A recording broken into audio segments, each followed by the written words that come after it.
Assalamualaikum warahmatullahi wabarakatuh, sahabat asik ngaji. Malang gempar, pendiri sekolah-sekolah tinggi Islam murtad keluar dari Islam. Baik, di sini ada sebuah judul yang ditulis oleh non-muslim di channelnya itu, Malang Jawa Timur gempar. Ini toh Malang Selatan mayoritas. Terbongkar alasan mengapa orang Islam tak boleh baca Alkitab. Nah, di bawahnya, dalam deskripsinya ditulis seperti ini. Seorang pendiri sekolah-sekolah tinggi Islam murtad. Bayangkan, ternyata ajaran dalam kitabnya tak sesuai dengan titik.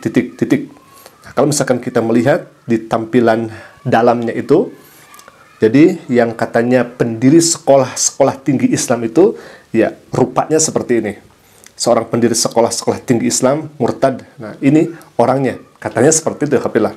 Baik, kita akan bongkar apakah memang orang ini pendiri sekolah tinggi Islam Malang, atau justru ini merupakan tipuan belaka. Kita akan bongkar habis tanpa sisa ya ikhwah. Siapakah orang ini? Kemudian kita akan mencari tahu kebenarannya seperti apa. Bahkan kami sudah mengkantongi beberapa fakta, beberapa data yang kemudian kami akan sajikan. Jadi alhamdulillah kami berharap agar video ini ditonton sampai usai, karena di akhir-akhir video nanti kita akan mengetahui siapa orang ini sebenarnya.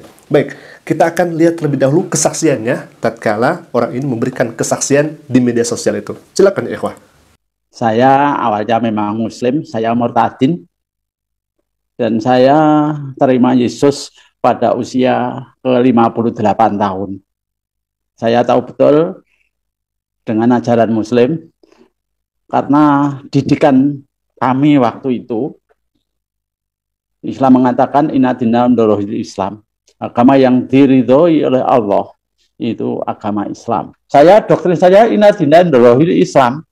Jadi agama yang diridhoi oleh Allah itu hanya Islam. Doktrin begitu kuat sekali, karena dari saya umur 3 tahun sampai umur 57 tahun doktrin saya itu. Jadi tidak mudah untuk menggoyahkan iman percaya saya pada Islam. Baik, orang ini sudah memberikan kesaksiannya dari usia 3 tahun sampai 57 tahun. Orang ini mengenal Islam dengan luar biasa. Bahkan dia dididik dengan sangat mantap di dalam keislamannya itu dan mempunyai prinsip inna dina indallah katanya. Itu salah ya ikhwah. Sebetulnya inna dina indallah, bukan indallah. Bapak ini karena mungkin tidak tahu juga ya.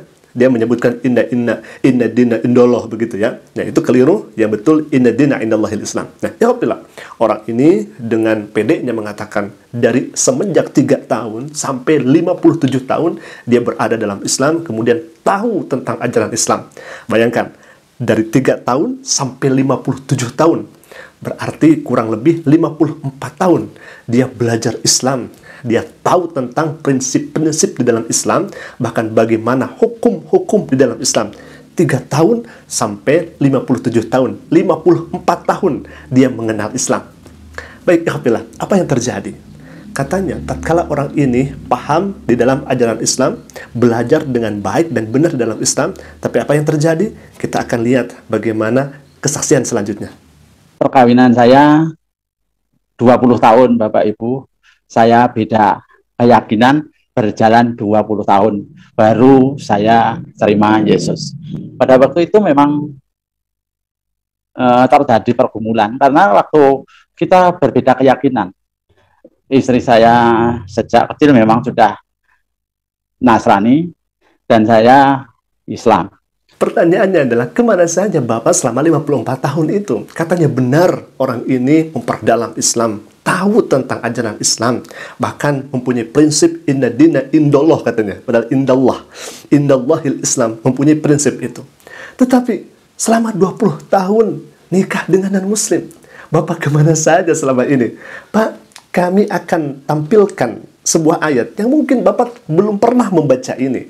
Kami akan tampilkan bagaimana Allah Subhanahu wa taala berfirman terkait kondisi Bapak saat ini. Baik. Allah Subhanahu wa taala berfirman dalam Al-Qur'an surat Al-Baqarah, faqala ta'ala, a'udzubillahi minasyaitonir rajim. Bismillahirrahmanirrahim. Wa la tankihul musyrikati hatta yu'min. Jangan sekali-kali engkau menikahi orang musyrik. Nah, di sini jelas janganlah kamu menikahi perempuan musyrik hingga mereka beriman. Sungguh hamba sahaya, sungguh menikahi hamba sahaya itu, yang perempuan yang beriman, lebih baik daripada perempuan musyrik. Pak, di sini sudah jelas Allah berfirman, jangan menikahi orang musyrik. Kalau misalkan ada hamba sahaya yang kemudian engkau nikahi, itu lebih baik bagimu. Meskipun dia menarik hatimu, meskipun orang musyrik itu menarik hatimu. Jangan pula kamu menikahi laki-laki musyrik dengan perempuan yang beriman hingga mereka beriman. Sungguh hamba sahaya laki-laki yang kemudian dinikahi itu, kemudian dia beriman itu, maka itu lebih baik daripada laki-laki musyrik meskipun dia menarik hatimu. Nah, di sini Pak nih, mereka mengajak ke neraka. Ini bukan saya yang berkata, Allah yang berkata. Yang kemudian Anda kalau misalkan mengetahui tentang Islam, ini jawabannya ada di dalam Islam. Kenapa justru malah nikah beda agama di luar Islam? Bukankah itu dilarang dalam Islam? Berarti kalau seperti ini, Anda itu mengetahui tentang Islam, ajaran Islam itu dusta, bohong belaka. Karena dalam Islam, menikahi di luar agama, apalagi wanita musyrik, itu diharamkan. Kenapa? Karena mereka mengajak ke neraka. Sedangkan Allah mengajak ke surga dan ampunan dengan izinnya. Allah menerangkan ayat-ayatnya kepada manusia agar mereka mengambil pelajaran. Ini sudah jelas dalam Al-Quran. Artinya apa? Di sini Allah Ta'ala memberikan pelajaran dan pengajaran kepada kita. Jangan sekali-kali engkau menikah dengan orang yang di luar Islam, yang musyrik, syirik kepada Allah Subhanahu Wa Ta'ala. Karena dalam hukum fikih disebutkan bahwa menikah dengan orang yang di luar Islam itu artinya dia sudah berzina. Bayangkan kalau misalkan ada orang yang nikah dengan non-muslim selama 20 tahun, berarti hal itu dihukumi zina, ya ikhwah. Na'udzubillah min dzalik. Satu kali saja berzina, Allah murka, Allah tidak ridho. Bagaimana kalau misalkan 20 tahun dia berzina? Na'udzubillah min dzalik. Baik, ikhwah, sebetulnya Bapak ini tidak tahu bagaimana syariat Islam itu sendiri. Kemudian kita akan lanjut ke yang kedua, pernyataan Bapak ini yang katanya pendiri sekolah-sekolah tinggi Islam yang kemudian murtad. Di agama yang lama, saya pun mengerti, saya pun pendiri Madrasah Aliyah Fathahilah. Di sini sekarang jadi Man Negeri.